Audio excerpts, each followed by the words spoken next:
going to be talking about the critical information that seniors need in order to make sure that their cooking experiences inside their kitchens are safe. As this is a live YouTube broadcast, please ensure to enter your questions into the box below, and we'll get to questions as well. So, let's get started. Ladies?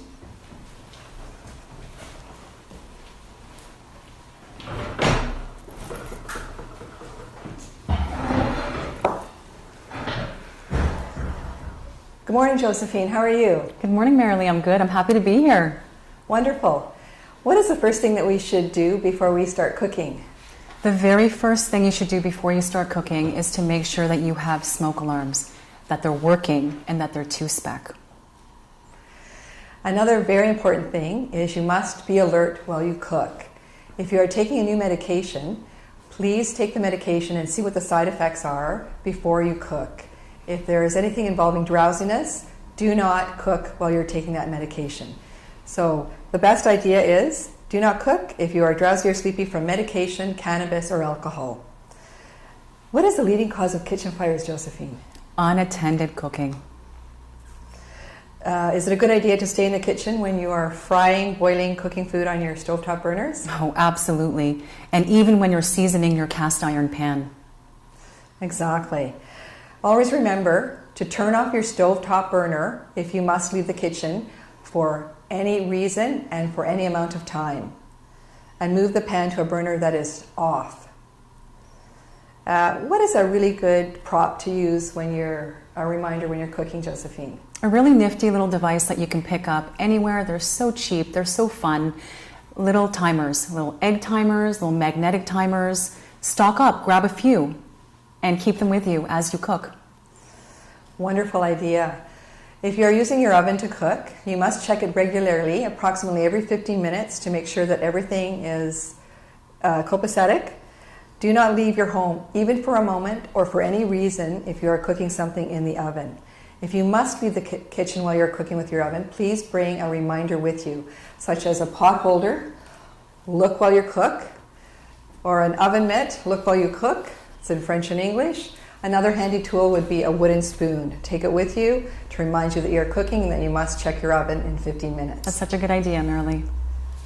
Okay, what do you think about oven mitts for handling pots and pans, Josephine? I think they're absolutely essential to use one of these oven mitts or pot holders. And another thing about these is that make sure that they're not wet.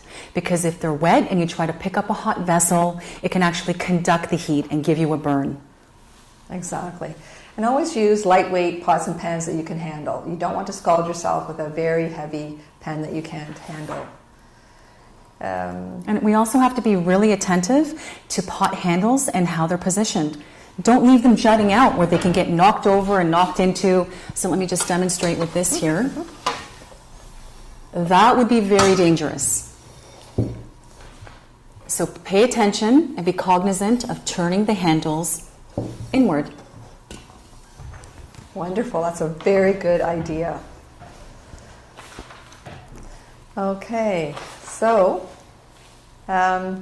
did you know that there's a new technology called TLC? It is a burner that will reduce the heat and it will not allow any cooking oils to auto-ignite.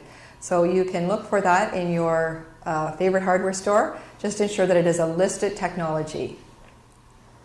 And this technology is great because many smaller stoves and less spacious kitchens are equipped with those coil burners. Yes, wonderful idea. What do you think about gas stoves, Josephine? You have to take care when it comes to gas stoves. Visually confirm when a burner is lit and that it remains lit when you're altering the heat, as the flame can sometimes go out when it's at a very low setting. Don't leave the gas on for longer than 10 seconds when you're not lighting it. Turn it off briefly to allow the gas to disperse before trying it again. And always check that the stove knobs are in the off position so they don't leak gas into the air. Those are excellent safety tips. Another really good safety tip is never use loose fitting clothing when you're cooking. Ensure that you have short sleeves, rolled up sleeves, or something tight fitting. It's very easy to go into the kitchen with a very fluffy, dangly bathrobe when you're not fully awake and when you lean over the burner. So make sure that you have a snug fitting clothing on when you're cooking at all times. There's a reason why chefs in restaurants have a uniform. They wear shirts, they wear long pants, and they even wear shoes. So I would recommend, if you're doing any cooking, to wear shoes, to wear some sort of footwear, because nobody wants to spill hot soup on their feet. No, we don't. I've done it. You don't want to do that. Exactly. As well, a good safety tip is to keep anything that is combustible away from your stove, such as a tea towel. What are some other combustible things that we need to keep away from the stove, Josephine? I would say aerosol cans, your Yes. cooking sprays and the such. Do not leave them where there could be open heat or flame. Yes, exactly. You want to avoid an explosion of that aerosol can. Absolutely. As well, all the walls of your cooking area around your stove and oven should be completely clear of anything hanging, including pot holders and pictures, because they can fall at any moment and cause a fire when you're out of the room. So always keep them clear. So should we keep our oven clean, do you think, Oh, Josephine? yes. Oh, yes. And even to go one step further, when you're cooking or baking, cooking a roast, the Sunday roast, it is a great idea to put the roasting pan on top of the handy cookie sheet. And that way it can catch all the oils and all the juices that can really accumulate at the bottom of that stove. It can get layered, and that creates a flammable surface. Wonderful safety tip. So if we ever do have a kitchen fire, we'll show you in simple steps what to do. First thing, please do not panic. All you do is you turn off your stove. Here's our cooking fire. So we have a fire. Turn off our stove. Then we slide. We don't go like this. We simply slide the lid on to cut out the oxygen for the fire. Leave the pot or pan where it is until it is cool. If in doubt, get out. Always keep a baking sheet, a clean baking sheet between your counter and your stove. Again, if we have a cooking fire, I'll show you this with this. You slide it over and leave it be until it is cool. If in doubt, get out. The same applies to a pan. If in doubt, get out. What are some other tips, Josephine? Well, I just have to elaborate on that. When in doubt, get out. Especially if you live in an apartment building, close that door behind you when you're leaving. Physically close that door. We've had a number of really serious tragedies that have happened because people have ran out of their apartment and not closed the doors behind them, and the fire has actually spread through the hallway and into other units, creating a fire that spread much more quickly than it should have. Yeah, so always remember, close the door behind you if you're in your own house or an apartment. It's very important to contain that fire. What about water on a grease fire, Josephine? What do you think of that idea? Never, ever, ever use water on a grease fire. Water on a grease fire can just make that fire spread. It can make it worse. You definitely don't want to ever be doing that. Exactly. If we have a portable fire extinguisher, it's not a good idea to discharge it onto a grease fire because, again, as Josephine said, the fire can spread exponentially. So you would just use your baking sheet or your pot lid to put out that fire, and if in doubt, get out. Call 911. And just one more thing I wanted to add about Yes. calling 911.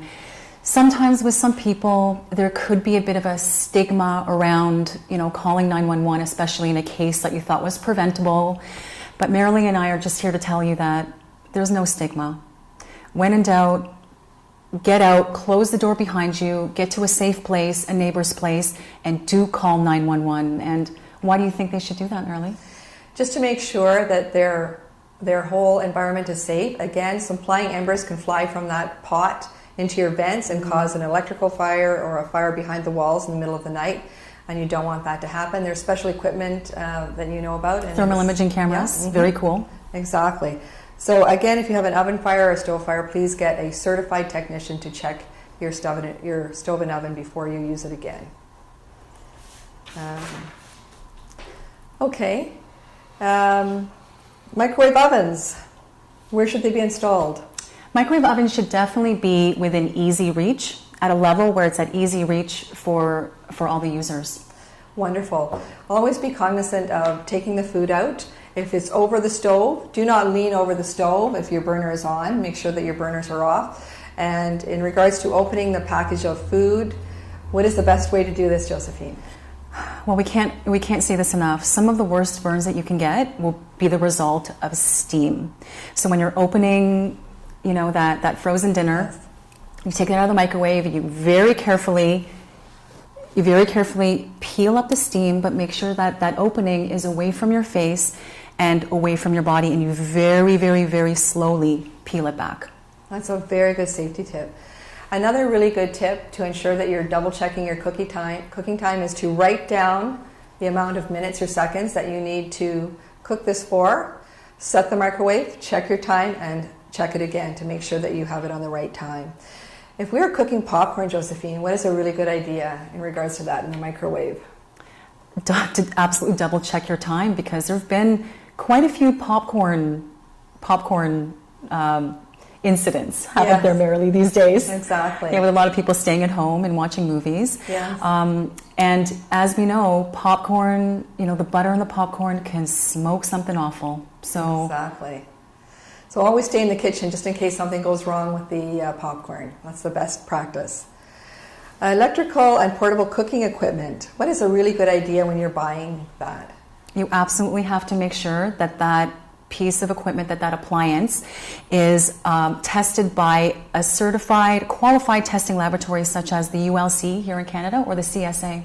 Wonderful. It's an excellent idea. Always follow the manufacturer's instructions for any portable cooking equipment, and ensure that your microwave, your slow cooker, your skillet, or your griddle are plugged directly into the wall outlet. Do not use extension cords. It is not recommended. Should you stay in the kitchen when you're using these portable pieces of equipment? And we'll talk about slow cookers after as an exception. Yes. In every situation, you should absolutely stay in the kitchen and monitor while you're cooking, definitely. Exactly. Another thing that you should periodically do just before use of any of these appliances, always check your cord to make sure it is not damaged. If it is damaged, do not use it. The best idea is just to purchase a new one. That will be the best and cheapest way to replace that.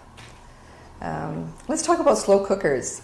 So they're designed to be left on. What are some other things that we should know about slow cookers? Well, the slow cooker does make delicious food, but what you have to do is make sure that it's safely on top of a non-flammable surface, like a countertop. And exactly. What else do you think? Always make sure again that it is listed. Always keep combustibles such as tea towels and paper towels and aerosol cans and exactly because they can get very hot. Yes, exactly. So we're going to talk a little bit about pets and children, and Josephine has 2 young children in her home. I do. I've got a preschooler and a toddler at home. They definitely keep me busy. And we know that many of you are grandparents to young children and love having them around you in your houses and in your apartments. But just remember that kitchens can be deadly places, and injuries that happen in the kitchen can be quite severe, even deadly. Exactly. Is there a kid-free zone in the kitchen? Oh, yes, I'm glad you brought that up. A kid-free zone is an absolute must if you mind your grandchildren. So what we do is we make a 3-foot or 1 meter distance between the stove or the oven or other hot food prep areas. So you get your tape measure and you measure it out. So what we did at home was we just got some painter's tape and we just marked off 1 meter, 3 feet from the hot food cooking areas and prep areas, and we just marked it with that painter's tape. But just recently we were able to find one of those anti-fatigue mats, and we just got the anti-fatigue mat, we cut it down to size, and it works beautifully. And we just instill in our kids, do not go near this mat when we're cooking or we're prepping food. Excellent. Just have to be idea. consistent with the message. That's a wonderful safety tip. I have a colleague that has 2 cats at home, and every time they hear or smell food, they run into the kitchen. So he's actually had to get a baby gate with a door so the cats won't get into the kitchen when he's cooking, because animals can jump onto a hot stove or touch the oven. What a dangerous interruption, especially if you're dealing with hot stuff. Exactly. And also tripping over these pets. Tripping over these pets or grandkids is actually a real hazard, and a lot of people have been severely injured by tripping over their pets and their grandchildren. These are wonderful safety tips that we can share with all of our friends and family, and we now have Captain Abali with some questions from our audience. Yes, the first question which we have is Barbara from Scarborough. The first question which she has is that when she's cooking toast inside the kitchen, sometimes she finds that her smoke alarm goes off, even though there isn't a fire, causing almost like a false alarm. Should she disable the smoke alarm? Barbara, my good advice to you is never disable your smoke alarm.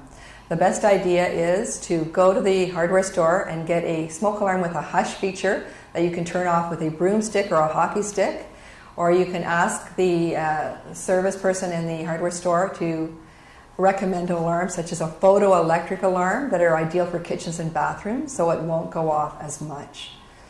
Excellent, excellent. The next question which we have is Sue from North York. She's recently got a bit of mistaken information about water and grease fires. She has her friend that says, well, you should grab that pot and throw it into the sink. Should we ever move a fire associated with a grease fire? No, absolutely not. Never move that pot with grease in it. So let me just demonstrate for you. So here we have our flaming pot. And here we are frying some delicious wontons or delicious samosas. And all of a sudden, you look at it, you've got 3-foot flames in the air. You definitely do not move that pot, because moving that pot can spray that hot oil all over you, all over your arm, create a dangerous situation. So what you do is have that pot lid and slide it on top. And that also goes for your baking sheet. And then you turn off the heat. Exactly. Perfect. Last question which we have over here is from Chuck, but he wants to pay you a compliment first. He says, thank you very much, ladies. He found this conversation quite informative. Anyways, and he was wondering if he wants to get a little bit more information about fire safety, not just about kitchen fire safety, where should one go? Chuck, the best idea is to go to our website, toronto.ca/fire. We have our resources in many languages that you can share with all of your family and friends. Thank you again, all of you, for joining us. Be aware and take care. Wonderful. Thank you. Thank you.